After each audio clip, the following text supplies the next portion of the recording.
Sebelum ngelanjutin video ini, gua perlu disclaimer dahulu ya, buat Pak Luhut ya, untuk video ini, Pak Luhut, tolong Pak, jangan dikasuskan video ini ya, karena gua bukan musuhnya Bapak, gua hanyalah orang biasa saja, rakyat kecil yang, membuat video seperti ini sebagai apresiasi terhadap kebebasan berpendapat ya Pak ya. Jadi dan video ini bukanlah kajian akademis ya, tidak ada underlying akademisinya sama sekali, hanya pendapat pribadi. Tolong jangan dikasusin ya, Pak, ya, Pak Luhut ya, mohon maaf ya. Oke. Nah, gua akan share ke teman-teman semua, ini adalah video yang beredar di grup-grup perpajakan ya. Oke, ini adalah video keras katanya, dari lensa netizen nih. "Ahok dan Roky Gerung sikat habis Opung Luhut tuh, urus koruptor dulu, barau," atau mungkin baru ya, "baru ngurus pajak bos," katanya. Gua like aja ya, gua tidak subscribe ini, tapi gua dapat dari teman-teman ya. Wah, lagi ramai juga komentarnya ya, ada 177 komentar. Oke, langsung kita nonton teman-teman ya, dan akan langsung gua komentari. Kita paksa orang itu supaya comply terhadap ketentuan. Kau udah bayar pajak belum? Kau udah bayar royalti belum? Gitu. Kamu ngurus paspormu nggak bisa karena kamu belum bayar pajak. Lebih jauh lagi, kau memperbaharui izinmu di apa nggak bisa karena kau belum bayarin pajak. Oke, jadi itu adalah sebuah kalimat dari Pak Luhut yang menurut gua sangat terlalu intens dan terlalu mengintimidasi dan mengancam rakyatnya sendiri, Pak, ya. Pertanyaan gua adalah, lu mau menghalangi orang bayar paspor, mengurus paspor, mau menghalangi orang ngurus izin. Pertanyaan gua, indikatornya apa bahwa dia itu tidak bayar pajak? Indikatornya apa? Apakah ada STP yang menggantung adalah indikator? Ini sering dijadikan indikator. Padahal Pak, STP ataupun SKP yang terbit itu belum tentu benar. Itu bisa saja sedang diajukan permohonan penghapusan, bisa aja sedang diajukan permohonan upaya hukum. Dan upaya hukum itu bisa berjalan bertahun-tahtahun, Pak. Pertanyaan gua, ketika upaya hukum sedang berjalan, apakah orang itu dianggap bersalah atau demi hukum dianggap tidak bersalah?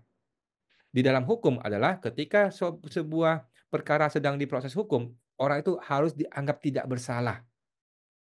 Masalahnya DJP nggak begitu, Pak. DJP itu ketika orang, sudah kena STP atau SKP, walaupun sedang mengajukan upaya hukum, orang itu dianggap sedang bersalah, Pak. Bisa nggak diperbaiki, Pak, DJP, Pak? Ya jangan ngomong Pak Luhut, jangan ngomong Pak Sri Mulyani aja nanti ya. Itu dari kolonial Belanda. Kalau kita mau Ini video Pak Ahok bukan mengenai Pak Luhut ya, ini video Pak Ahok kalau nggak salah waktu itu dia lagi, bikin podcast atau bikin YouTube deh, dan ini tidak langsung menyerang Pak Luhut seingat gua. pajakin orang bukan pajak kita dong, pajak orang asing. Kita beli Jadi, ini Pak Ahok juga gua rasa terlalu terlalu anti pemerintah ya. Masa lu bilang nggak harus mengkenain pajak ke orang Indonesia, harus kena orang asing, ya enggak lah, pajak dikenain buat semua orang ya, orang asing kena, orang Indonesia juga kena ya. sesuatu ke mall kena pajak, lewat jalan kena pajak, isi bahan bakar kena pajak, gaji belum dinikmatin. Oke, ya semua kena pajak betul loh ya teman-teman ya. Jadi menurut gua Pak Ahok juga jangan terlalu, eee, anti pemerintah juga ya, karena ya wajar dong semua kena pajak ya. Ya di mana-mana begitu, Pak. Lanjut. Kena pajak. Kita ini bayangin nih, semua dipajakin. Bangun rumah kena pajak, perbaikan rumah kena pajak, semua dipajakin kita. Tapi timbal balik kita apa? Jalan raya kita pun dijadiin tol harus bayar juga. Oke, mengenai timbal balik ini orang pajak mah sudah punya senjatanya ya, bahwa mereka kasih BLT, mereka bikin jalan tol, mereka membayar pegawai negeri, kemudian mereka memperbaiki sistem-sistem, di software maupun di hardware gitu ya. Kemudian mereka juga, membantu rakyat miskin dengan membebaskan beras dari pajak, kemudian memberikan bantuan-bantuan bencana alam dan sebagainya. Jadi orang pajak sudah punya senjata untuk menjawab ketika lu bertanya apa kontribusi negara buat rakyat ya. Cuman ya kita sebagai rakyat ya tidak puas ya. Karena kita membandingkan dengan negara-negara lain yang sudah established gitu dunia perpajakan dan dunia, pemerintahannya gitu ya. Sedangkan di kita kan masih belum, sial. Terus PPN semua kena pajak, nggak ada yang nggak kena pajak, makan juga kena pajak, dagang semua kena pajak, tinggal di rumah warisan pun, balik nama pun kena pajak. Nah, jadi Pak Ahok nih sadar nih, warisan pun dia mau ngomong kena pajak, padahal enggak ya. Warisan tidak kena pajak, tetapi yang kena pajak adalah ketika proses balik nama. By the way, ketika balik nama rumah itu kalau warisan itu tetap bebas pajak. Ya, jadi Pak Ahok ini dia sadar dia salah ngomong, tetapi dia sudah terlanjur podcast, dia mesti lanjutin gitu ya. Ya, kita mesti paham bahwa warisan itu tidak kena pajak. Proses balik nama terhadap warisan juga tidak kena pajak, tetapi kena BPHTB. BPHTB itu bukan pajak ya, BPHTB adalah bea balik nama gitu ya. Tinggal di rumah gede juga kena pajak, padahal warisan orang tua. Jadi udah pensiun, udah kerja setengah mati, udah bayar pajak setengah mati, udah tua pensiun, pajaknya dinaikin semua. Kami lakuin untuk negara ini. Kami udah banyak ngelakuin untuk negara ini, dari pajak sampai nyumbang 80% dana APBN untuk bayar gaji kalian. Usah songong lu pada. Capek loh. Itu Tadi orang marah-marah. Ya, gue rasa sebagai rakyat masyarakat kita berhak untuk marah ya. Kita berhak untuk marah, dan lagi pula ini negara demokrasi. Kita berhak untuk komplain ketika uang yang kita bayarkan kepada negara kita tidak puas. Yang kita berhak ya, masyarakat berhak, dan orang-orang seperti itu tidak boleh dibungkam oleh pemerintah ya, apalagi diintimidasi gitu ya. kita seperti contoh ya, ada mobil sama sepeda motor mungkin 100 juta lebih, yang bayar pajak cuma 50% itu. Jadi Anda bisa bayangkan kepatuhan kita itu sangat rendah. Oke. Kata Pak Luhut, 50% dari motor ataupun mobil itu tidak bayar pajak. Mohon maaf Pak, ini bukan salah kami Pak, salah Anda nih masyarakat, pemerintah. Lu mesti bikin sistem supaya orang itu tidak mengalami terlambat bayar pajak. Contohnya gampang sekali gitu ya. Ketika orang beli motor atau beli mobil, langsung terregister. Oke, emailnya, nomor teleponnya. 1 bulan sebelum dia expired, lu email, lu telepon atau lu SMS, sehingga orang nggak lupa gitu loh. Sekarang kan nggak begitu. Sekarang gua aja tuh nggak ingat kapan gua mesti bayar pajak mobil, gua mesti bikin di kalender gua, bikin di catatan gua, bahkan gua diingatin oleh agen gua ketika mau expired bayar pajak mobil gitu loh. Lah, kalau orang nggak rapi kayak gua gimana? Mana ingat bayar pajak kapan? Begitu, Pak. Gampang kok, sistem pemerintah dibikin. Kita aja dapat email-email dari berbagai perusahaan swasta biasa kok, dapat reminder gitu kan. Nah, gampang Pak dibikin sistemnya. Masalahnya polisi mau nggak bikin sistem seperti itu? Kan kita tahu pajak itu fungsinya untuk mensubsidi orang kecil. Ini bagaimana ya orang kecil mensubsidi orang besar, orang kaya itu akalnya dari mana? Jadi kita bayangkan misalnya tidak masuk akalan seluruh sistem perpajakan kita tuh. Jangankan rakyat ya, pemerintah sendiri aja tidak. Oke, jadi tadi Rocky Gerung mengatakan pajak untuk mensubsidi rakyat besar ke rakyat kecil gitu ya. Gue sendiri tidak sependapat dengan itu ya, karena gue tidak setuju bahwa rakyat besar harus mensubsidi rakyat kecil. Ya masing-masing aja gitu, nggak harus dipelihara oleh orang kaya gitu kan. Tetapi dia bilang malah terbalik ya, malah yang terjadi sekarang rakyat kecil yang bayar pajak, sehingga orang-orang kaya malah tidak bayar pajak atau malah disubsidi gitu ya. Mungkin maksud dia itu contohnya mobil listrik gitu ya, mobil listrik kan dibeli banyak orang kaya, tetapi malah disubsidi gitu. Ya ini perdebatan yang tiada akhir lah menurut gue ya, dan sulit juga dibahas ya. Taat bayar pajak. Masih banyak kendaraan dinas yang nunggak nggak bayar pajak. Nah ini contohnya nih teman-teman ya. Contoh nih ya, ada banyak kendaraan dinas yang tidak bayar pajak, yang nunggak pajak. Ini salah nih cara begini kan. Jadi pemerintah harus bikin sistem. Yang namanya pajak kendaraan itu harus di-reminder 1 bulan sebelumnya, seminggu sebelumnya. Kemudian dilakukan automatic system kalau perlu, dilakukan auto debit. Auto debit terhadap apa? Kartu kredit atau rekening, kan gampang. Kayak gue ini, gue bikin sebuah website gitu ya. Itu 1 bulan sebelumnya dia expired, sudah ada reminder. Di hari dia mau expired, langsung terpotong otomatis dari kartu kredit. Hal ini harus dilakukan oleh pemerintah. Gampang kan? Ketika di hari expired bayar mobil itu, potong kartu kredit atau potong rekening dia, kan gampang, simpel sekali kan. Ini yang nggak dilakukan Di berbagai kota, kabupaten, provinsi. Lah itu gimana? Kenapa malah nyalahin rakyat? Sedangkan aparatur negara sendiri, mobil dinasnya juga tidak taat bayar pajak. Kadang tuh muak juga lihat pemerintah ya. Apa-apa nyalahin pajak, apa-apa nyalahin rakyat. Tapi ketika rakyat mengkritik pemerintah, congornya bukan main. Sebenarnya udah riset dikit. ya. Jadi itulah komplain dari masyarakat ya. Ketika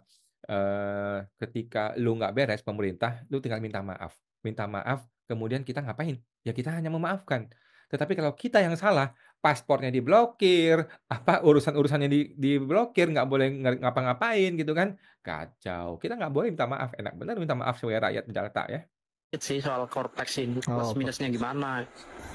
Cortex diperlukan untuk meningkatkan rasio pajak, betul. Tapi Cortex juga rentan penyalahgunaan data oleh oknum yang tidak bertanggung jawab. Tapi yang punya negara bilang jangan kritik, ya udah. Mohon maaf. Jadi Pak Luhut ini tidak mengkritik Cortex. Dia tidak mengomelin Sri Mulyani, tidak ngomelin DJP. Tapi yang diomelin siapa? Rakyat yang diomelin. Aduh, kacau. Untuk Pak Luhut sebagai Ketua Dewan Ekonomi Nasional ketika menyampaikan keluhan terkait dengan kepatuhan pajak Republik Indonesia atau rakyat Indonesia yang masih rendah, please, kita itu, saya rasa pribadi gitu ya, udah taat kok bayar pajak, cuma masalahnya seringkali uang pajaknya dikorupsi, dan itu membuat kita semakin nggak percaya dengan pengelolaan negara yang diwakili oleh para pemimpin saat ini atau para pejabat hari ini, termasuk Pak Luhut. Kalau nggak salah sih ada banyak perusahaan yang cangkang gitu, yang itu mengamankan ya nama Pak Luhut juga gitu ya. Itu kalau nggak salah pernah dibongkar di Panama Papers. Silakan deh teman-teman kalian cari beritanya. Tapi yang pasti di sini kita sebagai rakyat udah kok taat pajak, cuma masalahnya pajaknya sering banget dikorupsi. Oke, jadi mengenai Panama Papers, gue juga tidak paham dan tidak tahu detailnya. Tapi memang isu itu ada. Dan Pak Luhut kita tahu adalah orang kaya ya. Dia adalah orang yang punya banyak usaha dan bahkan ada isu bahwa grupnya Pak Luhut itu bahkan mengacau balaukan dunia pertambangan ataupun dunia pengadaan barang dan jasa di Indonesia. Tetapi itu hanya isu dan gue tidak tahu kebenarannya. Oke, lanjut. Teman-teman kembali lagi. Ada yang komentar nih. Luhut. Perusahaanmu, mobil-mobilmu, tanah-tanahmu udah dibayar pajak belum? Ya, nunggak mulu kan? Ini ada orang ya, bukan gue yang ngomong ya, teman-teman ya. Bersama saya di channel ini, salam NKRI, harga mati. Teman-teman, dalam video ini kita telah melihat dan mendengarkan sebuah cuplikan video yang begitu menarik. Tentunya hal-hal seperti ini perlu untuk kita simak bersama-sama. Bagaimana kita menilai tindakan-tindakan pemerintahan yang seakan-akan ini menjerit hati masyarakat dalam menjalankan setiap kebijakan yang mereka buat. Kita pun bingung ya, ini tujuannya apa sebenarnya. Nah, terkait apa yang disampaikan Opung Luhut, sebenarnya luar biasa ya. Dia menyampaikan segala sesuatu itu dengan gagasan dan aturan-aturan yang ada. Cuman saja yang menjadi sebuah kejanggalan bagi masyarakat yaitu ketika mereka menilai bahwa ini penuh dengan drama yang dilakukan oleh para pejabat. Menyuruh masyarakat bayar pajak. Ya, memang masyarakat selalu bayar pajak lah ya. Tetapi ketika pajak itu sudah naik, katanya kan masyarakat mau dibenahi. Masyarakat mau dibenahi perekonomiannya. Masyarakat mau diberikan sebuah kesejahteraan, keadilan sosial. Tetapi kalau pajaknya makin naik setiap tahun, ya, itu kan membuat masyarakat terbebani membayar hal-hal seperti ini. Jangankan pajak yang sekarang naik, yang sebelumnya aja masyarakat udah susah untuk membayar hal tersebut. Ya, rakyat dipaksa bayar pajak. Apakah perusahaan-perusahaan punya pejabat-pejabat patuh pajak nggak? Laporan kekayaan para pejabat tidak melaporkan semuanya untuk menghindari pajak. Belum lagi permainan oknum-oknum dirjen pajak banyak disuap dan dikorupsi. Tentunya masyarakat membutuhkan suatu keadilan dong. Keadilan sosial bagi seluruh rakyat Indonesia, masyarakat Indonesia. Ya, jangan ada tebang pilih akan ini. Ketika rakyat sudah mulai berbicara, itu artinya negara kita sedang tidak baik-baik saja ataupun banyak hal yang mestinya kita bereskan di dalamnya. Rakyat Indonesia harus bersatu melawan penindasan rakyat. Kalau bisa kita kompak, jangan bayar pajak biar penguasa merasakan bagaimana rasanya kalau menderita. Kenapa penguasa berani tegas untuk menyuarakan masyarakat harus bayar pajak? Karena memang mereka tidak pernah merasakan apa yang dirasakan oleh masyarakat saat-saat ini. Itu dia.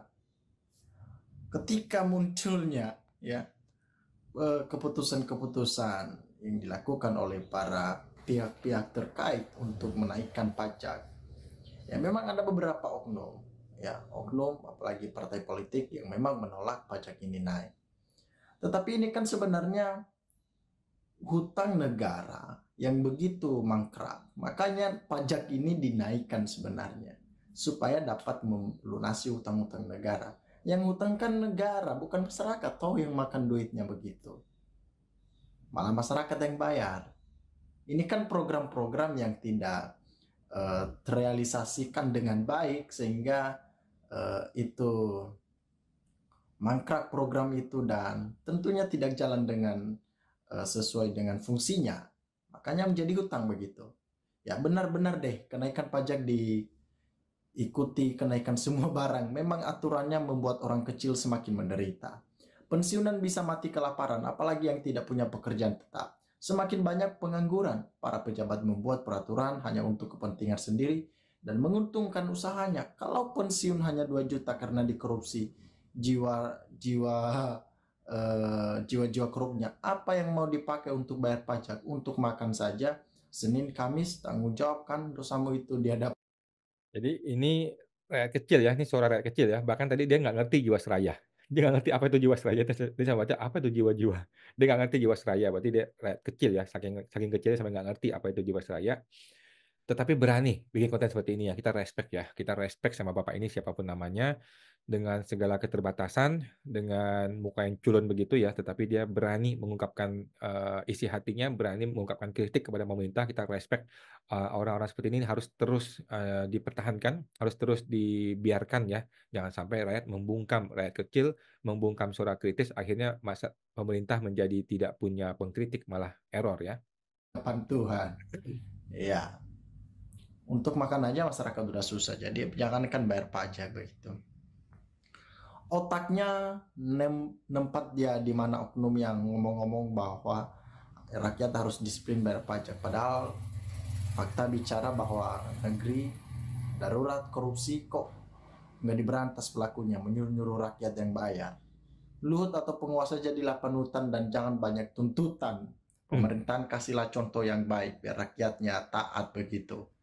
Dari petinggi-petinggi dulu. Jadi membuat keputusan harus mengerti juga kondisi masyarakat seperti apa. Apalagi tengah-tengah krisisnya ekonomi di Indonesia, malah ini seakan-akan memeras masyarakat begitu. Inilah pemimpin kita kurang cerdas, otaknya dangkal. Contohlah negara jiran. Pemimpinnya berpendidikan tinggi dan cerdas, sedangkan di Indonesia yang cerdas berpendidikan tinggi dijadikan pengangguran karena tidak. Oke, jadi sama teman-teman ya, sampai ujung juga masih dia ya. Jadi mungkin bapak ini yang punya channel ini ya, yang punya channel Lisan Netizen, mungkin ya. Oke, jadi seperti itulah ya. Akhirnya Pak Luhut pun hadir ya, Pak Luhut pun hadir untuk membantu Sri Mulyani gitu ya. Jadi kejadian munculnya Pak Luhut di Kementerian Keuangan ini sampai dikapitalisasi oleh Sri Mulyani ya, sampai dibikin di media sosial dia bahwa dia ketemu Pak Luhut, dia jalan bareng, dia makan bareng, dia duduk semeja, difoto, kemudian dipublis di media sosialnya Sri Mulyani ya. Kemudian kalau nggak salah bahkan Pak Luhut bikin konferensi pers bersama Sri Mulyani. Kalau nggak salah ya, mudah-mudahan gue tidak salah ya. Kalau salah tolong dikoreksi teman-teman ya. Jadi menurut gue ini adalah upaya frustrasi dari seorang Sri Mulyani ya untuk menghadapi kekacauan dari core stress dan cortex ini ya. Begitu kacaunya sampai Pak Luhut harus didatangkan ya. Seperti kita tahu teman-teman ya, di dunia pemerintahan kalau Pak Luhut sudah datang berarti ada kekacauan besar gitu ya. Dan ketika Pak Luhut datang, KPK pun mundur. Tapi itu hanya di negara Konoha teman-teman ya. Kalau Pak Luhut sudah hadir, biasanya sudah ada cium-cium ya, sudah ada bau-bau aroma KPK mau masuk. Nah, begitu Pak Luhut datang, cancel, batal ya. Itu hanya terjadi di dunia Konoha, teman-teman ya. Kalau di Indonesia mah nggak begitu ya. Cuman sayangnya datangnya Pak Luhut ini bukan kasih solusi, tetapi justru menuduh yang aneh-aneh terhadap wajib pajak ya. Malah kita yang dituduh, malah dibilang tidak bayar pajak dan sebagainya, dan malah ada upaya mengintimidasi atau mengancam rakyatnya sendiri ya. Kita semua ini rakyat, Pak ya, Pak Luhut ya. Kita ini semua bayar pajak untuk menggaji Anda semua itu, para menteri itu untuk kerja buat kita ya, bukan sebaliknya ya. Malah kita yang diancam-ancam sama Anda kan, lucu ini negara ini begitu.